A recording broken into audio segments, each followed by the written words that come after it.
ओम नमः शिवाय। आज जेठ मास का मासिक शिवरात्रि है, जिसमें भगवान शिव और माता पार्वती की पूजा की जाती है। हिंदू धर्म में हर महीने आने वाली मासिक शिवरात्रि भगवान शिव को समर्पित होती है। ज्येष्ठ मास की मासिक शिवरात्रि का विशेष महत्व माना जाता है। इस दिन व्रत रखने और सच्चे मन से शिव पूजा करने से जीवन के सभी दुख, रोग, भय और बाधाएं दूर होती है। ऐसा कहा जाता है कि इस व्रत से भगवान शिव प्रसन्न होकर सुख, समृद्धि, आरोग्य और मनोकामना पूर्ण करते हैं। शिवरात्रि की पूजा विधि: प्रातःकाल जल्दी उठकर स्नान करें, साफ और हल्के रंग के वस्त्र पहने, घर के मंदिर या शिवालय की सफाई करें, व्रत का संकल्प ले। अब जानते हैं पूजा सामग्री की। शिवरात्रि के व्रत में कौन कौन से सामग्री लगते हैं पूजन के लिए।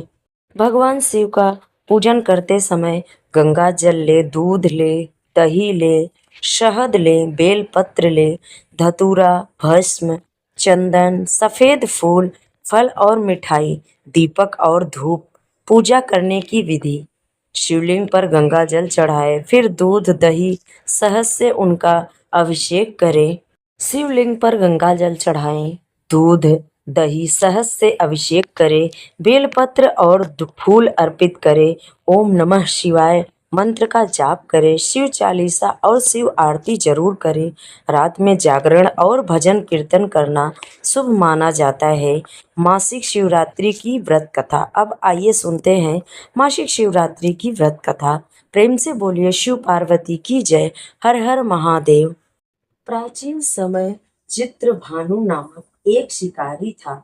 वह रोज जंगल में जाकर शिकार करता था और ऐसे ही अपने परिवार का पालन पोषण करता था। चित्रभानु उसी नगर में रहने वाले एक साहूकार का कर्जदार भी था और आर्थिक तंगी के कारण ऋण नहीं चुका सका।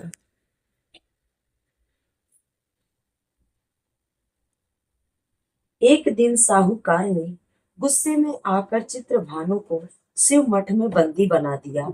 संयोग से उसी दिन मासिक शिवरात्रि थी। मासिक शिवरात्रि के कारण शिव मंदिर में भजन और कीर्तन हो रहे थे, जिसका बंदी शिकार चित्रभानु ने पूरी रात आनंद लिया। अगली सुबह साहूकार ने शिकारी को अपने पास बुलाया और ऋण चुकाने के लिए कहा। जिसके बाद शिकारी चित्रभानु ने कहा, सेठ जी, मैं कल तक आपका पूरा ऋण चुका दूंगा। शिकारी के वचन सुनकर सेठ जी ने उसे छोड़ दिया।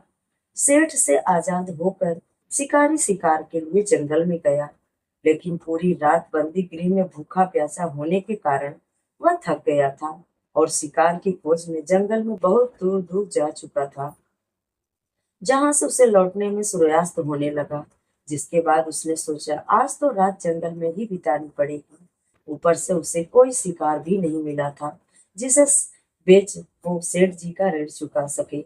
यह सोचते सोचते वह एक तालाब के पास पहुंचा और पेट भर पानी पीकर सुस्ताने के लिए एक बेल के पेड़ पर चढ़ गया, जो उसी तालाब के किनारे पर था।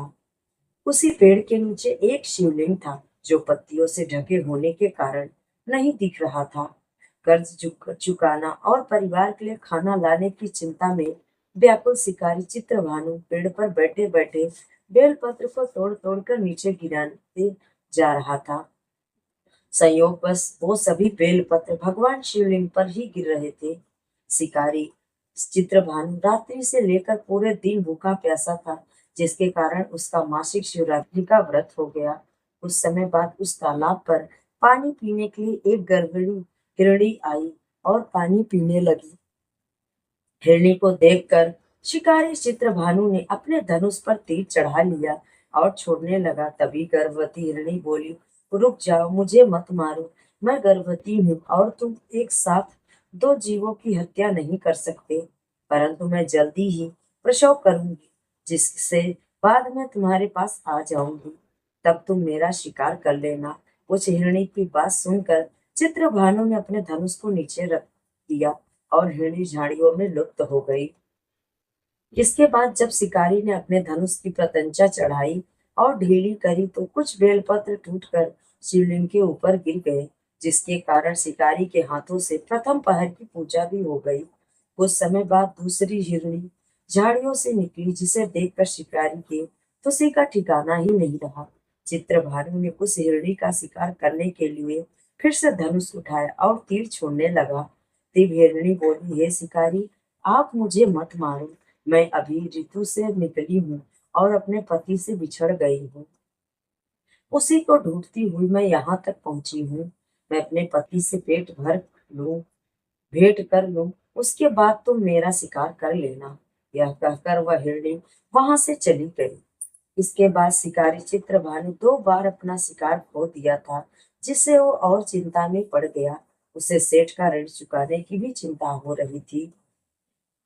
जब शिकारी ने दूसरी बार हिरणी का शिकार करने के लिए धनुष पर प्रत्यंचा चढ़ाया, तो फिर से बेलपत्र धनुष से टकराकर टूटकर शिवलिंग पर गिर गए। ऐसे में पूजा का दूसरा पहर भी संपन्न हो गया। अर्धरात्रि बीत गई। कुछ समय बाद एक हिरणी अपने बच्चों के साथ तालाब पर पानी पीने के लिए आई। इस बार चित्रभानु ने बिना देर किए धनुष पर प्रत्यंचा चढ़ाई और तीरों को छोड़ने लगा। तभी वह हिरणी बोली, हे शिकारी, आप मुझे अभी मत मारो। यदि मैं मर गई तो मेरे बच्चे अनाथ हो जाएंगे। मैं इन बच्चों को इनके पिता के पास छोड़ आऊं, जिसके बाद तुम मेरा शिकार कर लेना। उस हिरणी की बात सुनकर शिकारी चित्रभानु जोर से हंसने लगा और कहा, सामने आए शिकार को कैसे छोड़ सकता हूँ? मैं इतना भी मूर्ख नहीं हूँ। 2 बार मैंने अपना शिकार खो दिया, अब तीसरी बार नहीं खोना चाहता हूँ। शिकारी की बात सुनकर हिरणी बोले, हे शिकारी, जिस प्रकार तुम्हें अपने बच्चों की चिंता सता रही है, उसी प्रकार मुझे अपने बच्चों की चिंता हो रही है। मैं इन्हें इनके पिता के पास छोड़कर वापस आ जाऊंगी, जिसके बाद तुम मेरा शिकार भी कर लेना। मेरा विश्वास करो। हिरणी की बात सुनकर शिकारी को दया आ गई और उसे जाने दिया। इसी प्रकार शिकारी के हाथों तीसरे पहर की भी पूजा हो गई। कुछ समय बाद जब एक मृग वहां आया, उसे देखकर चित्रभानु के फिर से अपना तीर धनुष उठाया और शिकार की ओर दौड़ने लगा। तभी मृग ने बड़ी विनम्रता से बोला, हे शिकारी, यदि तुमने मेरे तीनों पत्नियों और छोटे बच्चे को मार दिया है, तो मुझे भी मार दो, क्योंकि उनके बिना मेरा इस दुनिया में कोई नहीं है। और तुमको उनको नहीं मारा है तो मुझे भी जाने दो, क्योंकि मैं उन तीनों हिरणियों का पति हूँ और वो मेरी ही तलाश कर रही हैं। मैं उन्हें नहीं मिला तो वो सभी मर जाएंगे। मैं उन सभी से मिलने के बाद तुम्हारे पास आ जाऊंगा, जिसके बाद तुम मेरा शिकार कर सकते हो। उस मृग की बात सुनकर शिकारी को पूरी रात का घटना चक्र समझ आ गया। मृग ने शिकारी को कहा, मेरी तीनों पत्नियां जिस प्रकार प्रण करके गई हैं, उसी प्रकार वो वापस आ जाएगी, क्योंकि वो तीनों अपने वचन की पक्की हैं। और मेरी मृत्यु हो गई तो वो तीनों अपने धर्म का पालन नहीं करेंगी। मैं अपने पूरे परिवार के साथ शीघ्र ही तुम्हारे सामने आ जाऊंगा। कृपा करके अभी मुझे जाने दो। शिकारी चित्रभानु ने उस मृग को भी जाने दिया और इस प्रकार बार बार धनुष उठाने और नीचे रखने में बेलपत्र गिरने के कारण अनजाने में ही उस शिकारी से भगवान शिव की पूजा संपन्न हो गई। जिसके बाद शिकारी का हृदय बदल गया और उसके मन में भक्ति की भावना उत्पन्न हो गई। कुछ समय बाद मृग अपने पूरे परिवार, तीनों हिरणी और बच्चों के साथ उस शिकारी के पास आ गया और कहा कि हम अपनी प्रतिज्ञा अनुसार यहाँ आ गए हैं। हे शिकारी, आप हमारा शिकार कर सकते हैं। जंगल के पशुओं की सच्ची भावना को देखकर शिकारी चित्रभानु का हृदय भी पूरी तरह पिघल गया और उसी दिन से उसने शिकार करना छोड़ दिया। अगले दिन वो नगर लौटा और किसी और से लेकर उधार लेकर सेठ जी का ऋण चुका दिया और स्वयं मेहनत मजदूरी करने लगा। जब शिकारी चित्रभानु की मृत्यु हुई तो उसे यमदूत लेने आए, लेकिन शिव दूतों ने उसे भगा दिया और उसे शिवलोक ले गए। इस प्रकार उस शिवकारी को मोक्ष की प्राप्ति हुई। दोस्तों, मासिक शिवरात्रि व्रत कथा में इतना ही। पूजा विधि और इससे संबंधित और जानकारी के लिए हमारे चैनल पर आप लोग जा सकते हैं और पूरी कथा सुन सकते हैं। प्रेम से बोलिए, शिव पार्वती की जय हो। अब सुनते हैं मासिक शिवरात्रि की दूसरी कथा। यह कुछ 300 साल पहले की बात है। कर्नाटक के सुदूर दक्षिण क्षेत्र में अपनी बूढ़ी के साथ एक योगी रहते थे।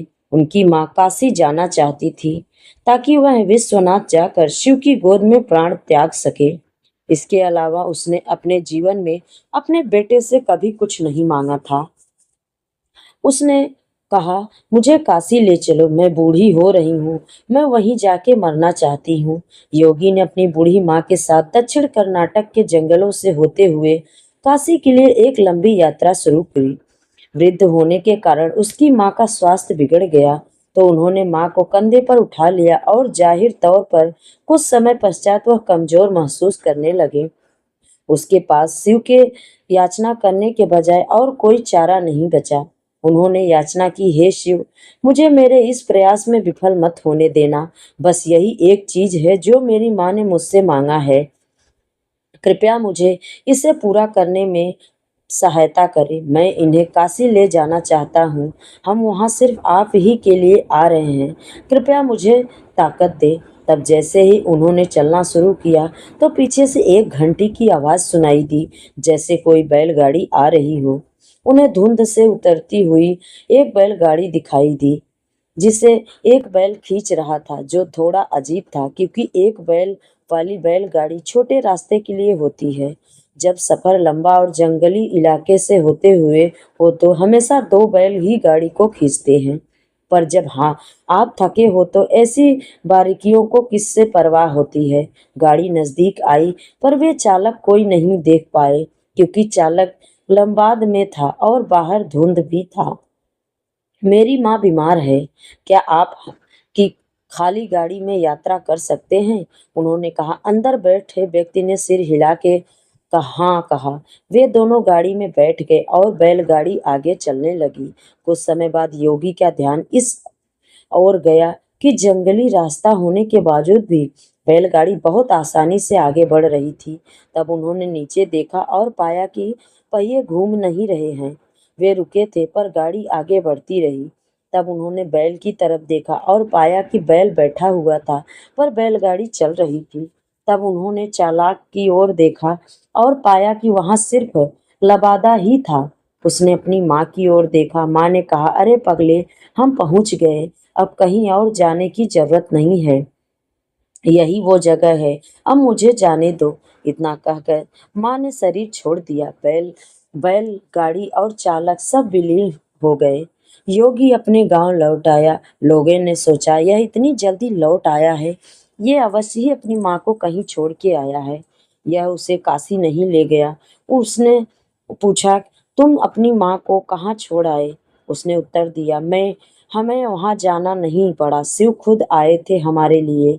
क्या बकवास है, उन्होंने कहा। योगी ने उत्तर दिया, मुझे फर्क नहीं पड़ता कि आप क्या सोचते हैं, वे आए थे हमारे लिए और यही सच है। मेरा जीवन ज्योतिर्मय हो गया, यह मैं अपने अंतर में जानता हूँ।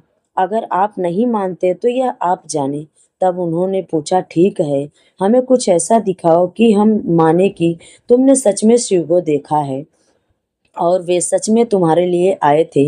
योगी ने कहा, मैं नहीं जानता, मैंने उन्हें नहीं देखा, मुझे सिर्फ एक बदावा दिखा। वहाँ कोई चेहरा नहीं था, वहाँ कुछ नहीं था, वह खाली था। अचानक सबने देखा कि वह खुद वहाँ नहीं थे, सिर्फ उसके कपड़े ही दिखाई पड़ रहे थे। वे दक्षिण भारत के महान संत बने। जहाँ भी वह जाते लोग उन्हें बिना चेहरे वाले योगी के रूप में लोग जानते थे। तो यह थी आज की मासिक शिवरात्रि की कथा। प्रेम से बोलिए शिव जी की जय, माता पार्वती की जय, गणेश भगवान की जय। अगर आप सभी को वीडियो अच्छी लगे तो लाइक, शेयर और चैनल को सब्सक्राइब जरूर करें। कमेंट में हर हर महादेव जरूर लिखें। ऐसी कहानियां हम आपके लिए लाते रहेंगे। प्रेम से बोलिए महादेव की जय।